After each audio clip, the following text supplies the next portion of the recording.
Steve, before we get this week's video started, this is the $3 million Bayliner, and it's just project after project. Now you're doing vent work here. They don't end, do they? No.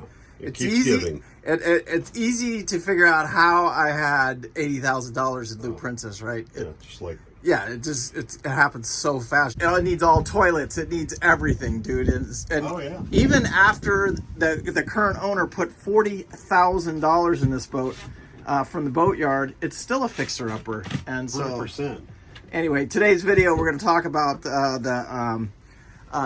what it takes to do one of these, and why you pay over $1 for something like this. Because I, honest to God, believe when you're done with this, but I know you pretty well. It'll be perfect. Yeah, it's or as close as it can. Yeah, some guy what you're gonna loop this boat, and then 3 years from now it'll be up for sale. That's right. Because then you're gonna buy a bigger boat. The only reason you're doing this boat is because to get it onto the bridges and all that stuff. Loop size? Yeah, it is correct. All right, YouTube. So today I'm with Steve. Steve, I know did you see that intro into here with you working up there today on the boat, and we're gonna call this one the $3 million. I wish you'd have named the back of it $3 million Bayliner. It's we're gonna hopefully not make that much, but we're on our way quickly. This week, last week we talked on our video, and I mentioned that we're gonna talk about Buc Value on these boats, because when you were looking at the boat, you just closed on this one, what, 3 weeks ago? Yep, a couple weeks ago. Yeah, a couple weeks ago, and you were in the market, and I believe you knew every single Bayliner I know on the market. You knew just about every boat that interests you in that 50-foot range, a little less than 50, right around. Yeah, 45 to 52. Pretty much for the last year and a half, I've looked at every boat, and every Bayliner I've looked at close. Yeah, right. And so you knew, like, I would call you if I had a client looking at one. I would call you and say, "Hey, what's the deal with this one?" And because we did the one up on the Ohio River, me and you have talked about that boat a few times. Yes. And we found out that that was a no-go. We actually paid a surveyor to go out, and just somebody else did, and so that boat didn't work out well. So tell them what Buc even means. So Buc is that's because you're an insurance agent. I am. I'm an insurance agent by profession, and so is my wife. So our whole family is insurance. And so when somebody writes a policy, the Buc is what somebody goes and that's what your insurance companies, that's what your underwriters are looking at. Correct. That's what the bank is looking at. Yeah. It's somebody. You can say the Kelley Blue Book or the wholesale or this or that. NADA. All of it. But the Buc is what the insurance, and whenever you see a surveyor, especially a NAMS or SAM certified surveyor, and even the ones that aren't mostly, you'll see right on there Buc Value, and there's a reason for that. It's because that's what everybody looks at, and that's what all the brokers report to, what the boats are selling for, because a lot of the stuff you see on Yacht World is fantasy type numbers. Do you know? Correct. And they still are today. You know that. Yeah. Because even in this Bayliner market here, every Bayliner you were looking at, everybody wanted $130,000-$140,000 for them, and they weren't. I would say this boat, even after all the work that was done with it, is still a pretty big project boat. It's a lot of project to take on. Yeah. I mean, every boat's a project unless you buy a brand new one, and then you still got to shake it down. But yeah, it's definitely a project. And when you say that, though, one thing I want to iterate here too, guys. Like, if you went to buy a 57-foot boat in today's market, brand new, you're looking at well over millions of dollars. Oh yeah, I think the replacement value on this one was 1.8 or something. Yeah, and so if you put that in your mind to spend, because you think I'm kidding you, and I think all of you, every boater that I know, especially new boaters, which you're not a new boater, you've owned several boats before. Yeah. But nothing of this scope and this type of a project, but you also have a background in construction, building cars, so you're not going to have a problem with it. But it's the amount of money that can go very, very quickly. And I told you from the beginning, I think you're going to put about $40,000 in the boat. It depends on the generator. If you end up going with a new generator, it might be a little tad bit more than that. And then someday when you do go to sell this boat, which would be you're going to do America's Great Loop. Mm-hmm. And you plan on taking a year, maybe 2, maybe even 3 years to do the loop, and you'll probably own this boat for probably somewhere around 4 years. Yeah. But you're gonna set it up to where you don't want any problems out there. Well, I don't like things that are not proper. and especially when it comes to maintenance or enjoyability. Because I ran a boat dealership years ago, and our mantra was, you work hard, and when you go to use your time, the last thing you want is your boat to break. And if I'm going to live on it, it's already going to be, a boat is already a work. Yeah, right. And so, like, we talked about the toilets. Just put 2 new toilets in. Yep. And all the lines are replaced. Yep. That way, in the 4 years, the chances of you ever having to do anything on that, and to try and rebuild somebody's old toilets, it's just not worth it. It's one thing that I do when I walk in just about every boat. I've done this video before: mattress, toilets, and air conditioners. Yep. I mean, they're very important. I think you got some pretty good air conditioners. We do. These air conditioners on this boat are, I think, 2 years old now. Two of them at least. And we're still servicing them, though. I mean, we're going through them and servicing them, checking them out. Yeah. Every hose, every belt, every gasket on the motor that is wear items, we're starting fresh. Because unless there's really good documentation, which I looked at 100 boats, and maybe 2 of them had documentation of that I will be able to provide when I go to sell this boat, of what's the real deal. You don't know what you've got. No, and so same thing when I was like doing Loop Princess, getting it ready for America's Great Loop. I probably went a little overboard on that boat, and I even went well over the Buc Value, and the Buc Value on it was probably somewhere around 50. I think I sold it for 57 with the dinghy, but that didn't even touch. I was in that boat for 80 grand.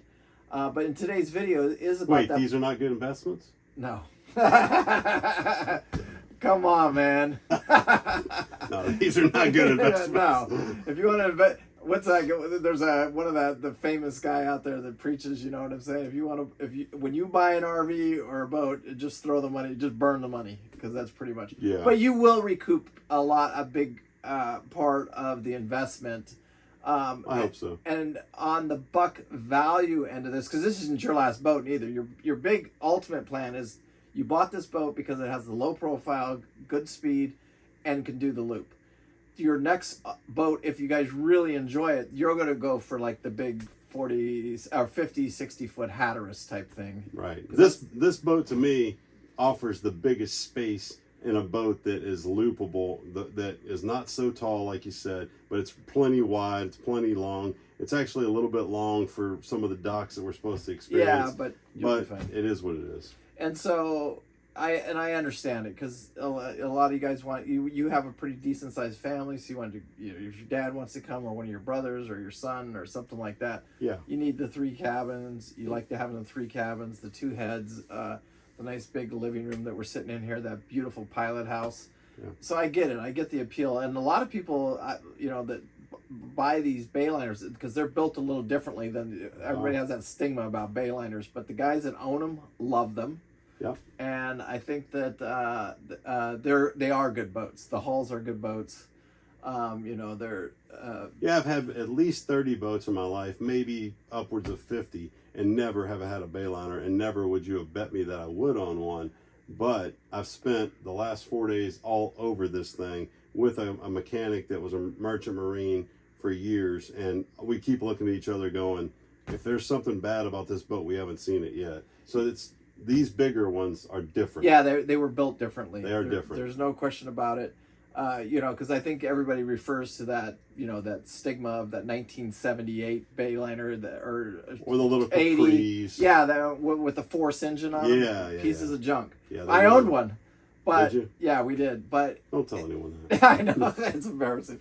But we had so much fun with every boat we've ever owned. Yeah. And, even the Bayliners and everything, we grew up on. Our dad had the 1978 23-foot Bayliner, great boat. We had that single 350 Chevy engine in it. And that's what we grew up on. They're very well engineered. Some of them weren't well built. Yeah, this one, I mean, if anyone ever has a question about Bayliner, call me. I can tell you firsthand. And I know how boats are built. I've had bulkheads taken apart on this boat. We'll show you later. Hopefully he'll do some more videos, but everywhere we've crawled, everywhere we've seen, this boat's it's built well, very well. Yeah, and today's video is more about the Buc Value of why somebody, and I'm just going to use Jim Anderson. Did you ever meet Jim Anderson? I have not. Anyway, this guy took that. There's two. One of them's right across the way from us, the Virginia Hawkeye, and then the Katie Lee, and that's the one I did the 30-day trip on. And that boat was in what I thought was pretty decent shape when we took it on the journey. Like, it had a new generator. The engine room was. It was just one of those engine rooms. You just get down there with your cup of coffee, and it was in really decent shape. But when he got it home and he started going after it, it was, again, more of a project than he anticipated. I talked to him the other day, and he was like, he's almost ashamed of how much money he's put in it and his time. But he loves it because it's his office. He'd never sell, like, you could not, when we talk about Buc Value, the Buc Value on a 36-gram banks, a 1980 36-gram banks, right around $60,000, $65,000. People are paid about $70,000, $75,000, $80,000 for them. It's really all they're worth. But when we were doing these grand banks, especially last year, there's a company over in the Chesapeake, actually, and this guy takes them apart, puts them back together. You're not touching one of his for under $250,000. Sure, it's a different boat at that point. Correct. And same with Jim's now. Like, if he did put it on the market, the problem is he'll put it on the, someday that boat will go on the market again someday. But the problem is it'll probably be long after he passes, because he just calls me up every day and says, thank you, and I love this boat. Absolutely love this boat. It's a love affection, and you're like the love that you're. I love it. Yeah, because you're getting you're crawling in the hull here. You're making a connection with this boat. I've been 14 hours a day for the last 7 days, and I love it. You called me the other day and you say it's like I'm alive again. Right. And it's like, this project, that you've got to provide a good platform for you and your wife, Jill. You don't want Jill to get out here and have a bad experience. No. So, and you want to get the boat ready. And my whole thing is, if I'm right now watching this video and I'm 4 years out, my name is I'm already contacting you saying, hey, just put my name on the list and let me have first right of refusal or second right, because I know what you're going to do. Like, every hose will be replaced on this thing. Engine, sewage, water, air conditioner, they'll all be replaced. Oil samples, everything. I mean, everything I've ever owned, I over maintain. I came from a family of maintenance people, so I'm the same way. Yeah. But you know what? When we get out there and get on the loop, we don't have problems. Hope not. I had zero problems with Loop Princess. Hope not. Southern Estate we picked up in the middle of the loop, and so that one we had a few little issues on it, but nothing made we didn't. But it's proper too. I've spent time on that boat. That was after, though. You saw it after we've owned it for a year and a half. Probably about a year and a half, and you spent that week on the boat. So it took a long ways to get it where it's at. If that makes sense. When we got it, it was the same. I wouldn't say this. I'd say it was probably actually a little bit better shape than this one. Was it? Yeah, because mechanically we didn't have to deal with anything. Like, we didn't have after coolers and stuff. Like, we did replace all the coolers. You did. But we didn't have to replace. We don't have to deal with the turbos and the coolers and all that, because you're ripping all the coolers off, all the after coolers, everything, and you're. And honestly, during my survey, we didn't have any heat problems or anything, but we didn't know what's in the coolers, and we took these coolers apart on the starboard motor already and have found impeller pieces, and that could come later it could bite you. It could bite us later. So now we know what we've got, and and you're starting. You can almost zero time it from here, and then you just found maintenance records where the turbos, the aftercoolers, everything was replaced on this boat 300 hours ago. That's right. So that's pretty cool records that you found that even today while you're playing in here. We got your Starlink hooked up. Yeah. That's pretty cool. Beautiful. Hey, was that the best $31 you ever spent? Was. I flew in today, and I'll be down here tomorrow. We're supposed to take the boat out, and we're both going to... Steve's a phenomenal boat driver, but he just wants somebody extra here before he gets his family out here, and we could drive it around, make sure he gets his test docking and all that stuff. But we needed to mount the Starlink, and the radar arch won't accept the mount that comes with Starlink. And I said, when I picked him up at the airport, I said, we need to get a Starlink mount. He goes, I got the guy. We go out to this little shack in the middle of the woods. And the guy's like, draw me what you need. And I tell him, and he's like, lunch is at 12 to 1. Come back at 1, I'll have it. I come back and I tell Paul, I'm like, if this is anything less than a couple $100, I'm happy. And the guy hands me a bill for $31. And it's the cool. I'll show you a beautiful picture here. It was absolutely drills all hole, tapped out, ready to go, and it just accepted the antenna perfectly. Perfect. Yeah, and so, and I think it takes that years of experience. I've already lived. He supplied all the metal for Southern Estate when we were building Southern Estate, getting it ready to go to the Bahamas with all of the stainless and the aluminum and all that stuff. Even our Starlink antenna and all that stuff. So. I'm looking for projects for this guy who's a really pleasant guy. Oh yeah. So anyway, but not everybody can do what I think me and you can do, because we do have some talents. You know what I'm saying? It's like it's a different. I just take stuff apart since I was little. Yeah, and same with me. And a lot of people can say that or do that, Right. but A lot of people don't want to. yeah. But Jim Anderson, like I said, on the Grand Banks, and I want to share these pictures with you because it is absolutely a gorgeous boat. And to put a price on it, I don't even think you can really. I think Buc Value is a guide. I mean, it's like anything else. I mean, when you get to old stuff is Buc Value, then condition. Correct. And so, like this boat right here, I want to say, the Buc Value, I've actually seen the bucks actually creep up. It's kind of weird. 130, 150? Yeah, it's somewhere around there, about 130-ish, 135, 140. Yeah. And then I always say add 10 to 20%. So it's capable to easily see this boat sell for 150, 160, somewhere around there, in the shape that somebody will receive it after you're done with it. Completely buff out. I mean, you got a brand new painted hull. You got the bottom job done, the struts. There's a lot of work. Fuel tanks. There's a lot of stuff done on this boat already. There is. And but there is a lot done, and there's still a lot to do. Yes, and but we'll see. You know what I'm saying in the end. And also, isn't that vintage classic? Like you do classic cars, right? And so when you build one of these classic cars, they sell for. You throw the buck right out the window because that car sold brand new. That 1954 Chevy sold for $1,800, and here you're trying to sell it for what, $80,000-$90,000. Yeah, my '69 pickup was $3,000. We sold it for $70,000. So yeah, right. And so that's possible, but that's when you get to that vehicle, you've got to consider all the facts. Right. And Andrew and the Great Lakes right now, we were looking at a boat. We looked at a marine trader out here in Florida. The boat it looked good from the outside. It was all freshly painted, just like what I said in that 3 videos ago, like putting lipstick on the paint. Yeah. And just too much lipstick on it, and they were hiding all the stuff inside that engine room, and it was terrible. It was a wreck. Like the running lights didn't even work. They said this is a turnkey boat. Yeah, you turn the key, and you don't have. Yeah, I mean, the running lights didn't work. The stabilizers didn't work. The thrusters didn't work. Nothing worked. For a turnkey boat. And I said, man, there's just too many red flags. But then he found another boat, and he made the phone call on it.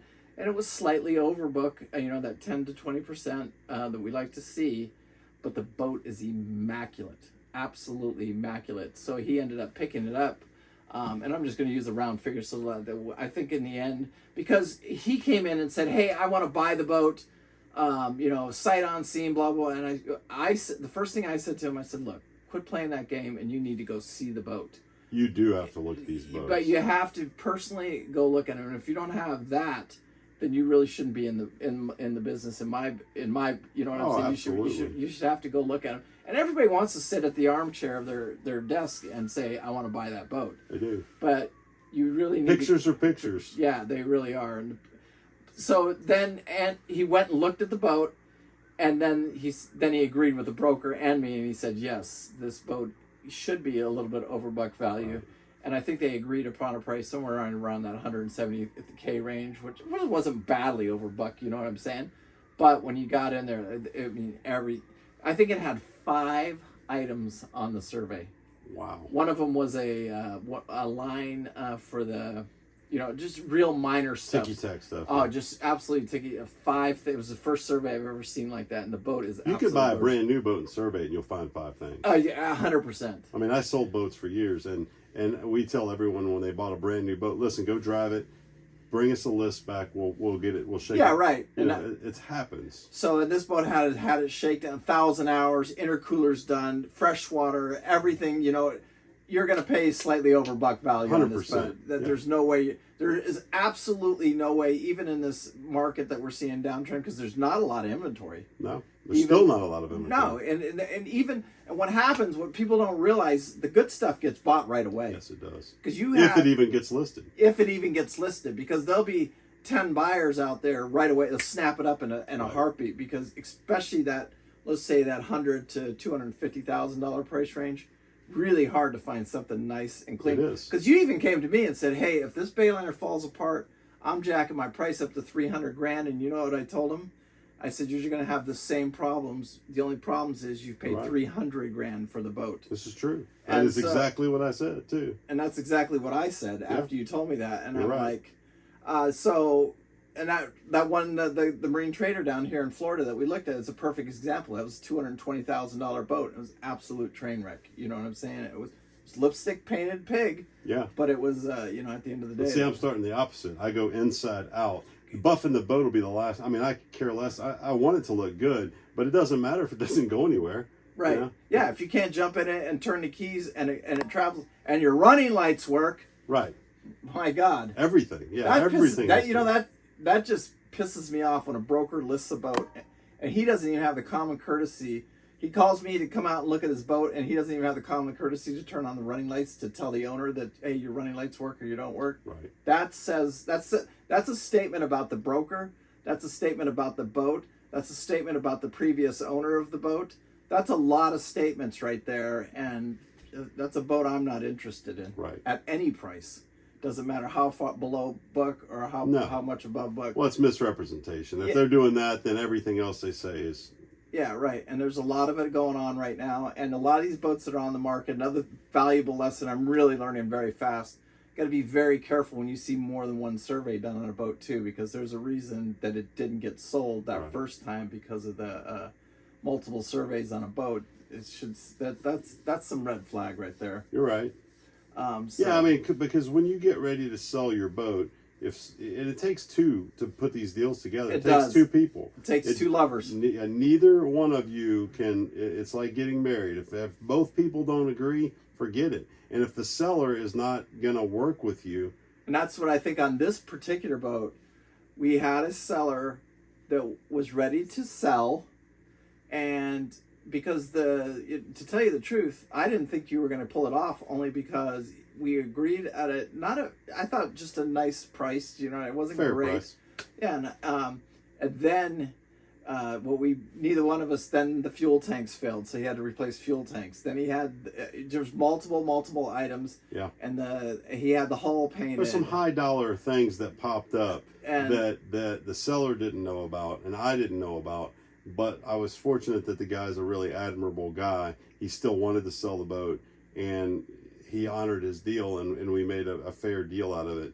And we both know he probably put somewhere in that $40,000 range. I think he did, and he told me that, and I told him when we got to the survey, I said, "Listen, man, I'm not going to beat you up over running lights and things," because he didn't tell me it was a turnkey boat. He said it's a great boat. I've lived on it for a year.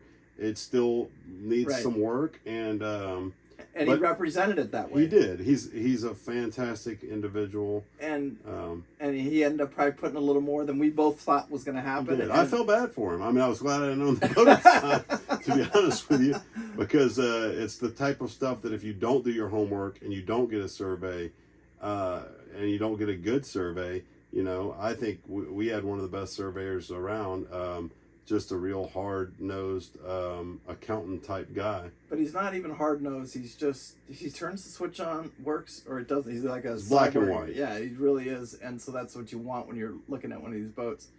Anyway, guys, I really thank you, Steve, for coming on this week. I will definitely be doing more videos. I appreciate you letting me fly down here, and tomorrow maybe we'll do a Patreon little drive video. We should. Yeah. And then thank you. I appreciate it. And I appreciate you guys so much. You guys have no idea. Can't do this channel without you. And I couldn't have done this without you. Yeah. So, I mean, if you guys are not talking to Paul about buying a boat, you're missing out, because he's a straight shooter. And I will tell you, I've given him money for his time because I don't feel right if I wouldn't. But it's been, I'm blessed to have him. And it's a really invaluable deal. I would not have this boat if it weren't for him. And it's not even, I don't even want to say this particular boat, because if we're both being completely honest, I didn't ever like the boat from the beginning. Right. And I even told Steve that, but Steve fell in love with it. He just thought, well, if there's a deal here, I want to pursue it because of the location, because of everything about the boat. And he's looked at personally, and he surveyed some of these Bayliners. He knew more about what he was looking at. Yeah. And I've so, watched every Bayliner video on YouTube. Yeah. It's not even that, though. You've gone to them, you've Yeah. seen them, you've been on them, you've surveyed another one before this one. There was another Talk one. to other owners. Yeah, you've flown, you've probably spent, well... My wife might watch this. sorry. I've spent a lot of money. Going looking at these boats, and so you've got a lot of But I've experience avoided with some it. big mistakes. Oh, yeah. Anyway, guys, peace out. Thank you so much for watching. Need any help, just let us know. And again, you got a question for Steve on a Bayliner purchase. He's happy to answer anybody's question. Anyway, thank you so much. Do appreciate it. Bye.